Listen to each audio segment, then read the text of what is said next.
Good evening students, economics की class में आपका स्वागत है। हमारा जो चैप्टर चल रहा है वो है ऑर्गेनाइजेशन ऑफ डेटा और उसी को आज हम लोग कंटिन्यू करेंगे। और सबसे पहले समझते हैं रेंज के बारे में कि रेंज क्या होती है।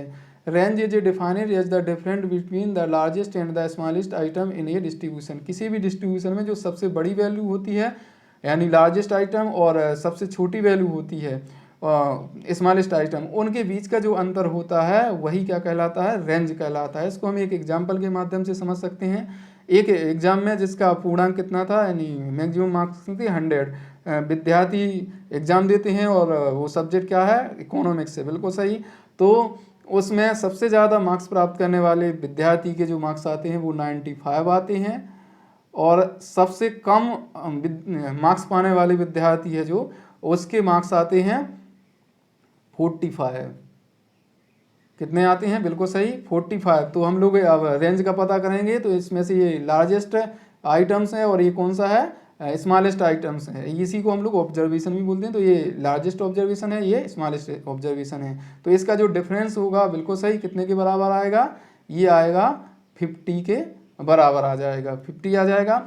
अब जो रेंज है वो हमें मददगार होती है किसको समझने के लिए, बिल्कुल सही, जो क्लासेज हैं उनकी संख्या को समझने के लिए और साथ ही साथ विड्थ ऑफ क्लास इंटरवल या इसी को बोला जाता है मैग्नीट्यूड ऑफ क्लास इंटरवल। जो वर्गांतरों की चौड़ाई है यानी जो वर्ग बनाए जा रहे हैं, जो क्लास बनाई जा रही है, उसका कितना गैप रखा जाए, उसकी एक क्लास की लोवेस्ट लिमिट और जो भी उसकी अपर लिमिट है उसके बीच में, तो यही उसकी विड्थ ऑफ क्लास इंटरवल कहलाता है। तो हम लोग इनको किसके माध्यम से समझते हैं, मतलब मददगार होती है रेंज उसको समझने में। तो अब हम लोगों इसको समझते हैं आगे। वैसे वर्गों की जो संख्या है उसके लिए कोई निर्धारित नियम नहीं है कि कितनी होनी चाहिए, फिर भी इतनी अवश्य होनी चाहिए वर्गों की क्लासों की संख्या, ताकि जो भी डेटा है उसकी विशेषताएं बनी रहें और वो अच्छे से उन संबंधित क्लासों में एडजस्ट हो जाए। सामान्यतः 5 से 15 तक जो क्लासें हैं वो सही मानी जाती हैं, आवश्यकता अनुसार उससे कम या ज़्यादा हो सकती हैं, लेकिन जो 5 से 15 वाला मानदंड है वो अच्छा माना जाता है। अब हम लोग समझते हैं कि जो विड्थ ऑफ क्लास इंटरवल है, मैग्नीट्यूड ऑफ क्लास इंटरवल है, उसको कैसे पता करें। तो इसके लिए एक फॉर्मूला लिखा हुआ है जो आपकी स्क्रीन पर दिख रहा है। ये क्या है, यहाँ अपॉन में है, याद रखेंगे। तो इसको कैसे पता करते हैं कि एक क्लास के बीच में जो उसकी लोअर लिमिट है और अपर लिमिट है कितने का डिफरेंस हो और उसको हम लोग पता करते हैं। तो इसके लिए जो अभी हम लोगों ने एग्जांपल समझा उसकी हम लोग मदद लेते हैं। तो इसके लिए जो फॉर्मूला आपको स्क्रीन पे दिख रहा है वो है width of class interval is equal to largest observation minus smallest observation upon number of classes desired. यानी जो भी क्लासिफिकेशन करने वाला व्यक्ति है वो कितनी क्लासों की आवश्यकता रख रहा है वो उससे को वो अपॉन में रखेगा और क्या करेगा, लार्जेस्ट ऑब्जर्वेशन से जो स्मॉलेस्ट ऑब्जर्वेशन है यानी लार्जेस्ट आइटम्स की जो वैल्यू है उससे स्मॉलेस्ट आइटम की वैल्यू को माइनस कर देगा और डिवाइड कर देगा किससे, नंबर ऑफ क्लास से डिजायर, जितनी उसको क्लास की आवश्यकता है। तो हम लोग यहाँ समझते हैं, मान लीजिए जो भी क्लासिफिकेशन करने वाला व्यक्ति है वो 5 क्लास को डिजायर कर रहा है, तो उसकी 5 क्लास में जो भी डेटा है वो संबंधित डेटा बन जाए, उसका इन संबंधित क्लास में जो भी डेटा है वो आ जाए। तो क्या करते हैं, जो लार्जेस्ट ऑब्जर्वेशन हमारे जो एग्जांपल लिया था उसमें कितना था, बिल्कुल सही 95 और स्मॉलेस्ट बिल्कुल सही 45।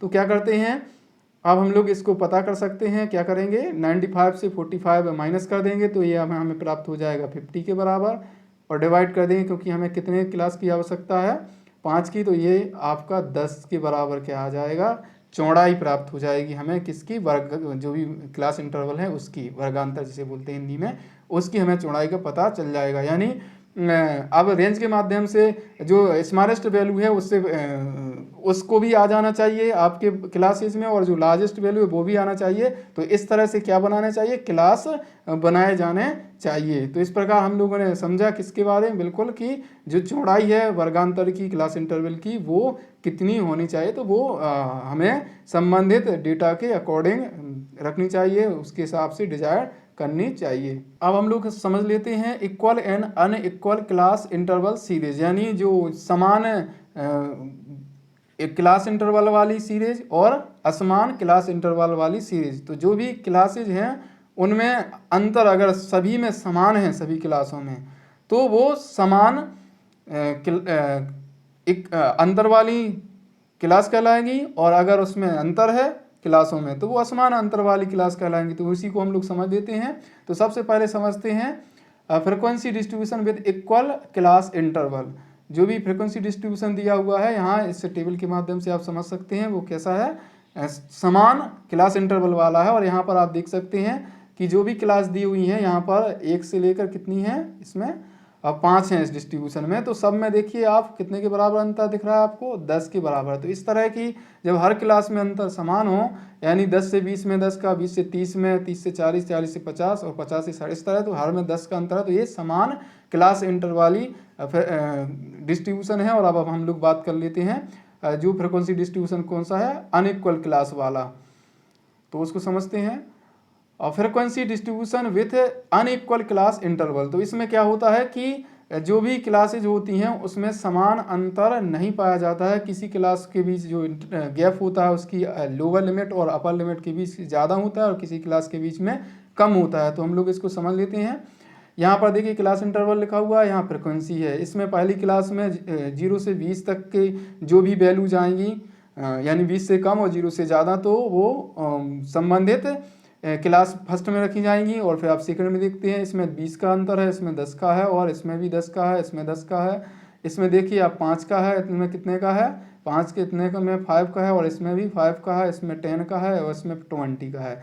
तो इस प्रकार आप देख सकते हैं कि अलग अलग क्लास में जनरली अलग अलग डिफरेंस देखने को मिल रहा है उनके किसके बीच में, लोअर लिमिट और उनकी अपर लिमिट के बीच में। तो इस तरह की फ्रीक्वेंसी डिस्ट्रीब्यूशन को अनइक्वल क्लास इंटरवल वाला जो डिस्ट्रीब्यूशन कहा जाता है। और ऐसा क्यों किया जाता है, क्योंकि इसलिए किया जाता है कि मान लीजिए जो भी डेटा है उसका डेंसिटी मध्य वाली जो भी वैल्यूज हैं उनके आसपास है। जैसे मार्क्स के संदर्भ में हम लोग देखते हैं कि अधिकांश के जो भी स्टूडेंट्स होते हैं उनके एवरेज मार्क्स होते हैं, तो वहाँ पर डेटा का डेंसिटी ज़्यादा होता है, इसलिए वहाँ पर कम अंतर वाली क्लास बनाई जा सकती हैं, वर्ग बनाए जा सकते हैं। और जहाँ पर कम मार्क्स या मैक्सिमम मार्क्स है उसमें आप देखते हैं कि बहुत कम बच्चों के कम मार्क्स आते हैं और बहुत कम ही बच्चों के बहुत ज़्यादा मार्क्स आते हैं, तो उनके बीच में थोड़ा गैप ज़्यादा रख सकते हैं। तो इस तरह का जो क्लास इंटरवल होता है वो क्या कहलाता है, अनइक्वल क्लास इंटरवल कहलाता है।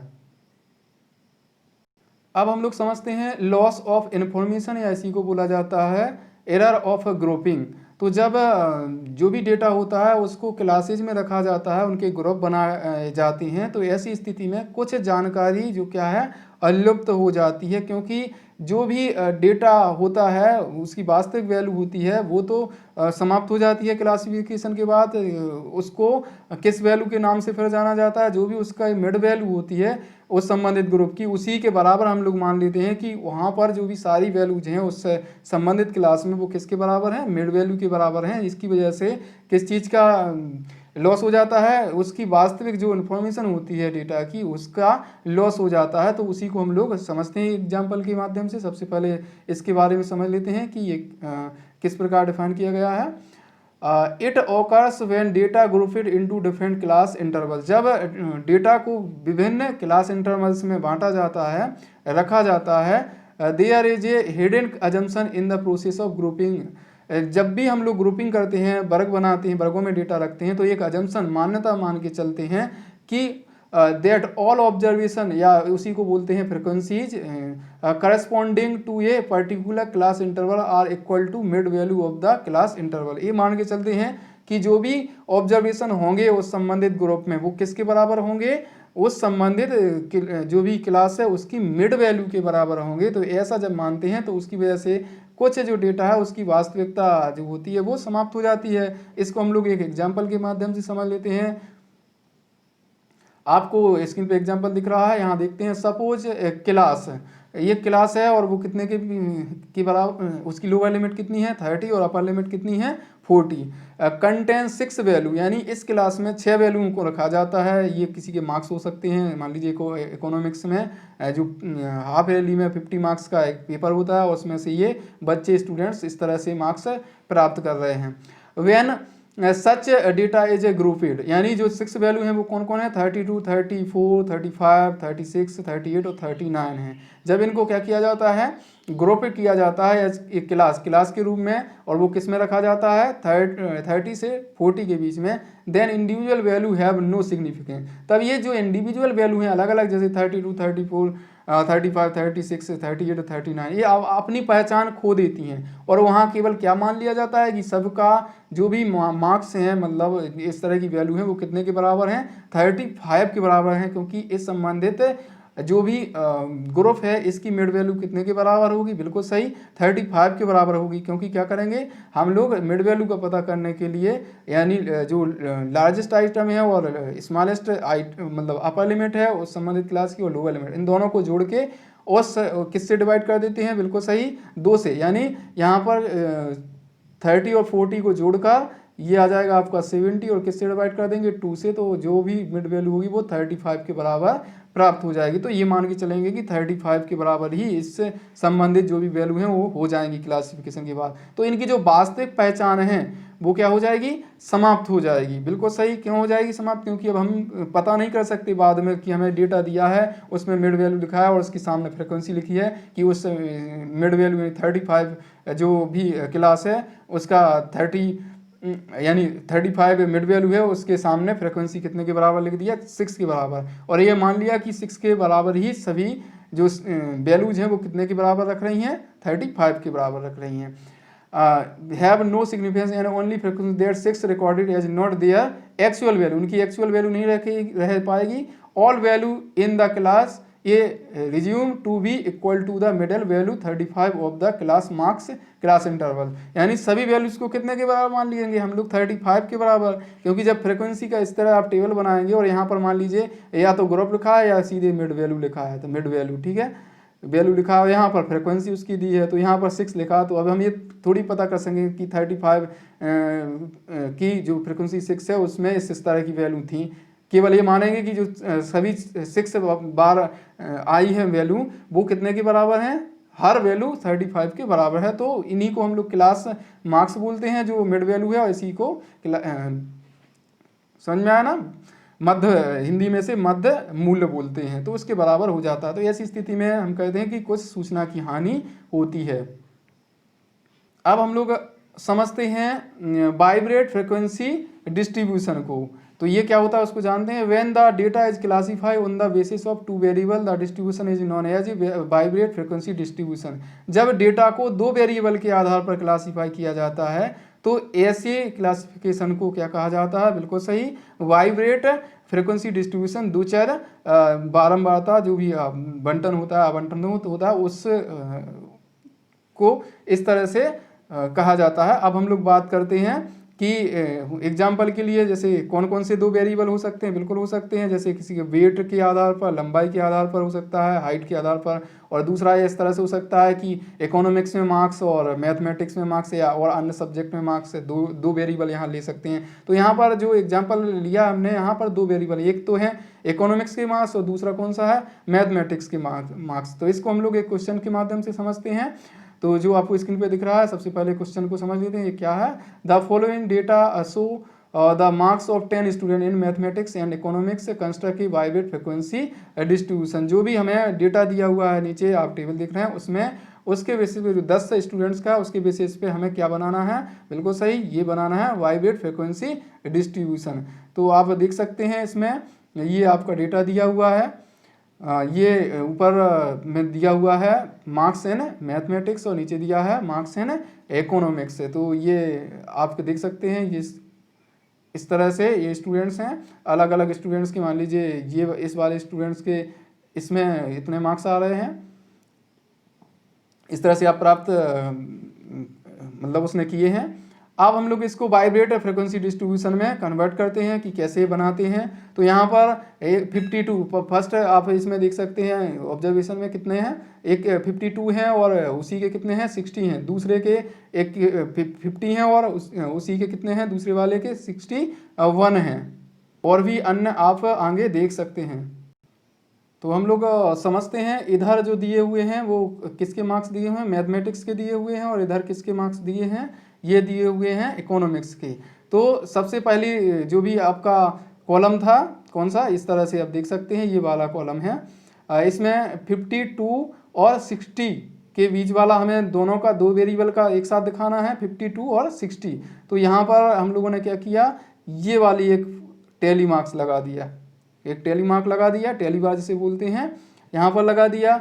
अब ऐसे ही दूसरे को देखे, यहाँ पर दूसरे की वैल्यू में देख सकते हैं कॉलम में, एक में 50 है और जो भी मैथ है और इकोनॉमिक्स में कितने 61। तो दूसरे वाले को देख सकते हैं, इधर नीचे आप देख सकते हैं इसको, यहाँ पर बिल्कुल कितना है ये 50 और 61, 50 और 61। तो ये आप यहाँ देख सकते हैं, ये इसको लगा दिया इस तरह से टैली बार। तो इसी तरह से हर जो भी कॉलम बने हुए हैं इन दोनों को इसमें से इसका मैच करते हैं, इसका इसके साथ, इसका इसके साथ, इसके इसके साथ, इसके इसके साथ, इस तरह से सभी का कर देंगे।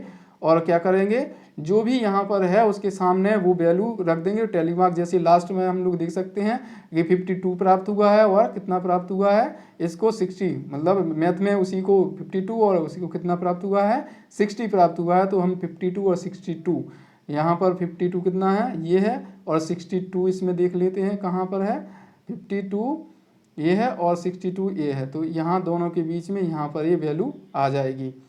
तो इस प्रकार से हम लोग ये बनाते हैं और उतने ही टैली बार लगाते जाते हैं। बाकी जिस कॉलम जो भी सेल हैं, क्योंकि ये कौन सी टेबल है 4x4 से टेबल है और इसकी वजह से कितनी सेल बनेंगी, इसकी कोष्टक जो होंगे वो बनेंगी, कोष्टिका जिसे बोला जाता है। 4x4 = 16 के बराबर कोष्टिका बनेगी। तो ये आप देख सकते हैं इसमें कितने कोष्टक होंगे, जो भी सेल हैं वो 16 के बराबर होंगी, कोष्टिका होंगी। अब हम क्या करते हैं कि इधर से काउंट कर लेते हैं कि कितनी जो भी फ्रिक्वेंसी वो आई। तो यहाँ देख लेते हैं, यहाँ टैली बार 1 है, यहाँ 2 हैं, तो यहाँ एक छोटा छोटा यहाँ 1 लिखा हुआ है, यहाँ पर 2 लिखा हुआ है। तो इन दोनों को जोड़ के कितना होगा 3 हो गया। इसी प्रकार ऐसे भी इन दोनों को जोड़ के 2 हो गया, इधर इन दोनों को जोड़ के 2, इधर 1 और 2, ये 3 हो गया। इस तरह से ऐसे में भी काउंट कर लेंगे, ये 2 आएगा, ये भी 2 आएगा, ये 4 हो जाएगा और ये कितना हो जाएगा 2 हो जाएगा। और इस तरह से में भी आप काउंट करेंगे तो 10 आएगा और टोटल कर लेंगे, इधर भी करेंगे तो 10 आएगा। तो इस प्रकार से इसका हम लोग जो भी डिस्ट्रीब्यूशन है, वाइब्रेट डिस्ट्रीब्यूशन, वो पता करते हैं।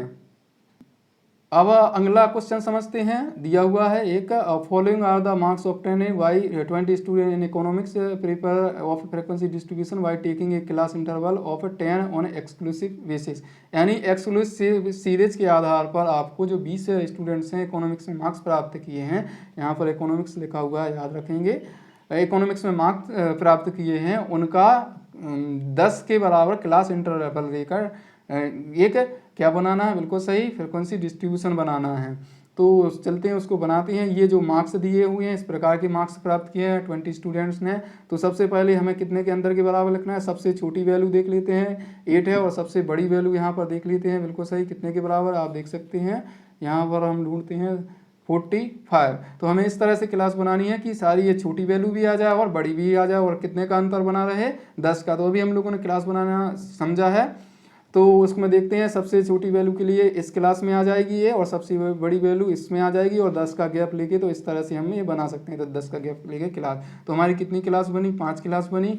अब हम लोग जो भी वैल्यूज देखेंगे यहाँ पर ऑब्जर्वेशन है, उनको यहाँ टेली बार्स लगाते जाएंगे और उसके सामने जितने भी वो टेली बार होंगे उसके बराबर लिख देंगे, वही आपकी क्या कहलाएगी फ्रिक्वेंसी। तो यहाँ पर 8 एक बार आया और भी नहीं है इसके बीच में वैल्यू, तो यहाँ पर एक टेली बार लगाया और वहाँ पर 1 लिख दिया, 1 फ्रिक्वेंसी है। इसी प्रकार 10 से 20 यानी 20 से 10 से ज़्यादा और 20 से कम वाली वैल्यू काउंट कर लेंगे और यहाँ पर बुट टेली बार लगा देंगे और ये यहाँ पर उसकी फ्रिक्वेंसी लिखेंगे। यहाँ याद रखेंगे ये कितने के बराबर, ये 5 है यहाँ, ये ठीक है, यहाँ 7 हो गया और ये आपका 5 हो गया और इस प्रकार से आप करते जाएंगे और यहाँ पर 3 हो गया और यहाँ टोटल फ्रिक्वेंसी लिख देंगे, यानी समीशन ऑफ फ्रिक्वेंसी। यहाँ पर जो 4 खड़ी लाइन है, ये 4 टेली बार हैं और 5वें के लिए खड़ी लाइन नहीं बनाते, क्या करते हैं तिरछी लाइन करके उसको आप पता करते हैं या उसको शो करते हैं। तो यहाँ पर कितने के बराबर हो जाएगी वैल्यू, 7 के बराबर हो जाएगी, यहाँ 5 के बराबर हो जाएगी। तो इस प्रकार से हम क्या कर सकते हैं, एक्सक्लूसिव सीरीज के बेसिस पे जो फ्रिक्वेंसी डिस्ट्रीब्यूशन है उसको बना सकते हैं। धन्यवाद।